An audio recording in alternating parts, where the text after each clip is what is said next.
Hello guys, আশা করি তোমরা সব ভালোই আছো। আমি অনেক ভালো আছি। জানো তো, শীতকাল মানে সবার কাছে একটা সুখের ঘর। হ্যাঁ গাইস, শীতকাল মানে একটা সুখের ঘর। মানে সুখের ঘর মানে কি জানো তো? ব্ল্যাঙ্কেটের মধ্যে ঢুকলে কিন্তু আর বেরোতে ইচ্ছে করে না। মনে হয় না কিছু করি, মনে হয় না কোনো কিছু খাই বা শুধু মনে হয় শুয়েই থাকি। এটা হলো সুখের ঘর। আর গরমকালে জানো তো, তোমরা গরমে সবসময় মনে হয় পাখার তলায় থাকি। আর ঘুরতে ইচ্ছে করে। শীতকালে কিন্তু ঘুরতে সবার বেশি ঘুরতে যায় সবাই, কিন্তু শীতকালে অতটাও অর্থ নেই যে শীতকালে ঘুরে বেড়াবো বা কোনো জায়গায় যাব, নিজের মতন ঘুরবো।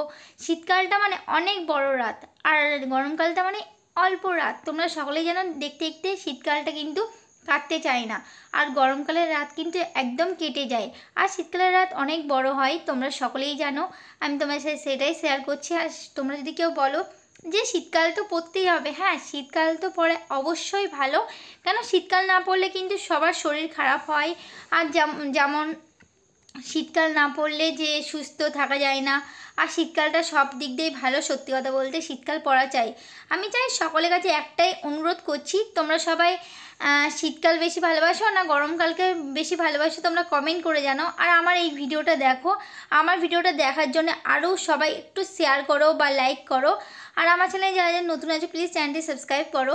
আমি চাই তোমরা ছোটো ছোটো বন্ধুরা, আমার যারা দাদা ভাই বোন, তাদেরকে বলছি প্লিজ তোমরা সবাই আমার ভিডিওটা আর একজনকে দেখার সুযোগ করে দাও।